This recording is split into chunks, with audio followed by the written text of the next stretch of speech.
What's up, you guys? EB Crypto Family Caption, follow the money.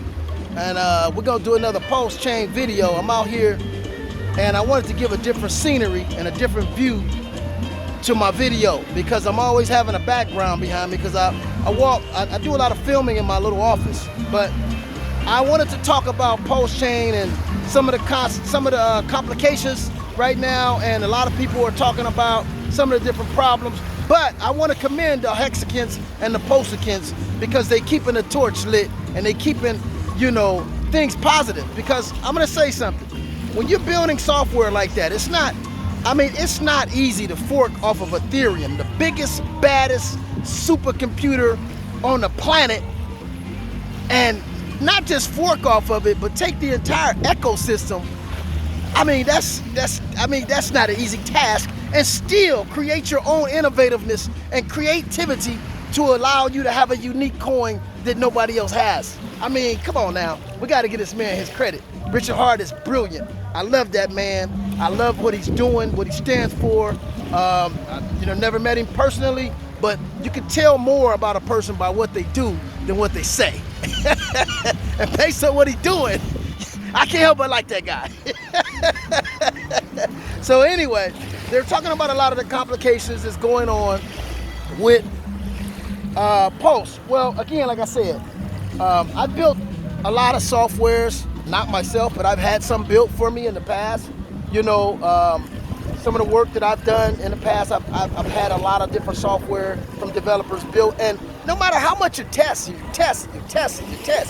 you're never gonna launch something.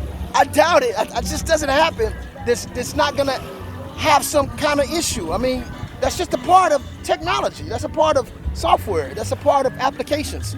It's nothing perfect with that.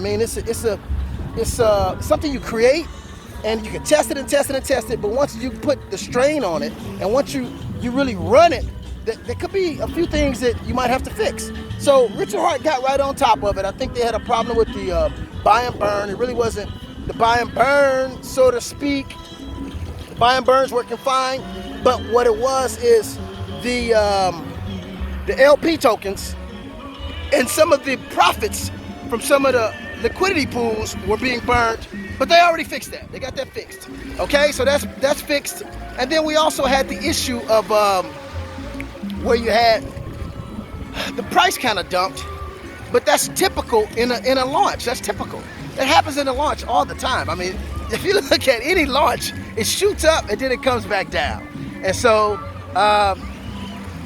last week, some whale dumped I think 6 billion coins. So that definitely you can see that in the price when it went down. And also, just I think yesterday or 2 days ago, there was another huge billions and billions of coins dumped. So that's why the price is down right now. And so that's okay, because we're still in a bear market. But I am so excited about the future. I'm so elated. I'm so optimistic about the possibilities of PulseChain and where it can go and what it's gonna do. It's just, oh my God. I'm like, I can barely sleep sometimes. I'm like, wow, but this has actually become a problem a little bit because a lot of people thought it was just gonna keep shooting up. Nothing on the planet just keeps going up like that. If you guys remember, I think when, I wanna say it was Amazon, when they first started, they were just doing books. I think they went bankrupt and then they came back to become one of the most powerful companies on the planet. So, this is I'm not saying Pulse is gonna crash. There's no way. It's just too much innovation there. It's too much uniqueness there. It's too much demand for that product. So it's not going nowhere. I'm just waiting for more and more projects to launch off of it. Right now, they just launched a project called 9-inch. It's not launched yet, but they're in the sacrifice period. Sacrifice, man. Where did that come from? Did that come from a guy named Richard Hart? Did he invent something called sacrifice? Did he come up with that concept that's so innovative that it maneuvers around SEC regulations of what they call the Howey tests, which is how they get defined.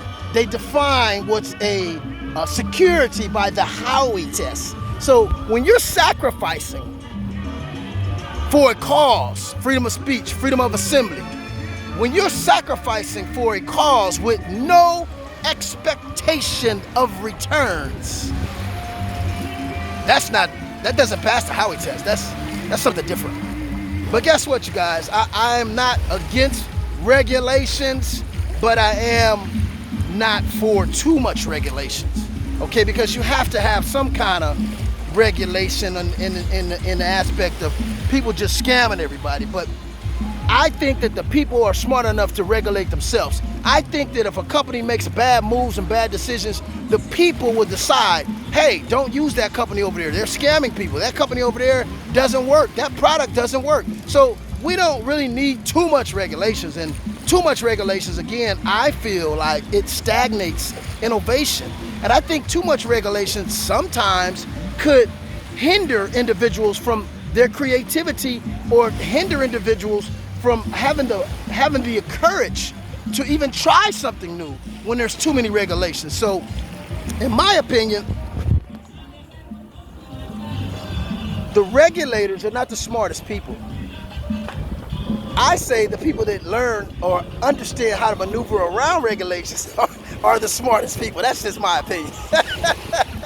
But again, you guys, PulseChain to the moon, Hex to the moon, PulseX to the moon, and the entire ecosystem of PulseChain to the freaking moon. It's going up. It's gonna go. But right now, we got to be patient. We got to let the bugs wear out, and we have to let development take place. Because the whole purpose of Hex was to get more people in the mindset of delayed gratification. Because that's how money is really made. Real money is made, not quick, but with a long-term expectation, with a long-term plan, with appreciation, with maturity of your assets. That's how real money is being made, okay? So that's not the concept of the public, though. The concept of the public is totally opposite. They want it quick, they want it now, they want it right yesterday. They want everything to happen. And it's just not always the case, okay? And so with real wealth, that takes time, okay? So just let it do what it do. We again had an issue where a lot of people was dumping the Hex.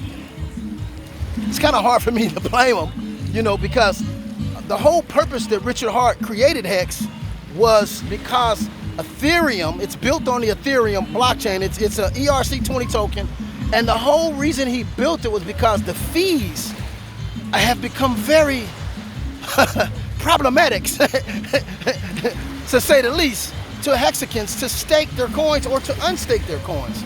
And so it's not just Hex, it's the whole entire ERC20 platforms now have become just too expensive. It's become a nuisance to this industry. So now you had Binance to fork, and Binance, there's a lot of coins on Binance, and so a lot of other companies have forked off of Ethereum, and Richard Hart did the same, but he had a whole nother concept with it that nobody has ever even thought of doing, and it was so simple. Sometimes geniuses do things that you never imagine, But anyway, what I wanted to say is I don't blame people for selling those Hex, and I think Richard Hart did not want his Hex to go down so low. I mean, that's, but we still have Hex on the PulseChain. So most of the people who have Hex on the Ethereum chain, I guess they were not worried about it because they had the same equal amount of Hex on the PulseChain. That's the brilliance of Richard Hart. Again, is he forked. So anybody that had Hex, they got the double amount of Hex on the PulseChain. So I think that's why people didn't mind, selling those coins, because they wanted to get something that they felt was more valuable, which was Pulse. So they sold their Hex, looking at the fact that once Ethereum go back up to $3-4 grand, those fees are gonna be astra freakonomical over there on the Hex chain.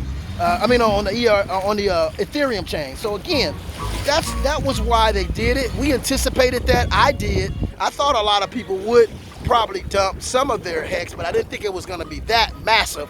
But this is what happens with economics. You have things that they call a cattle run. It's like a run on the bank. So it became almost like a run on the bank on Hex being liquidated.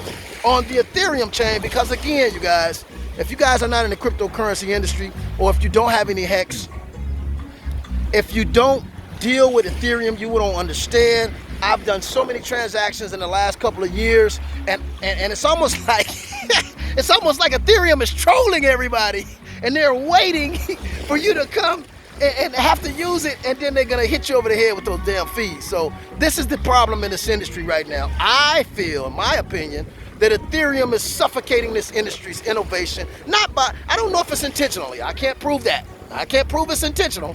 It could just be something they didn't expect by its development, because it was the first one to do what it did. So again, once that monster is running, it's kind of hard to correct a lot of things when your engine is already running. How do you fix stuff in your engine when the engine's already running? You know, and then you got a huge engine at that. Like my business partner, he calls Ethereum the supercomputer, the monster supercomputer, and he's right, because remember, 90% of the coinage in cryptocurrency is on Ethereum.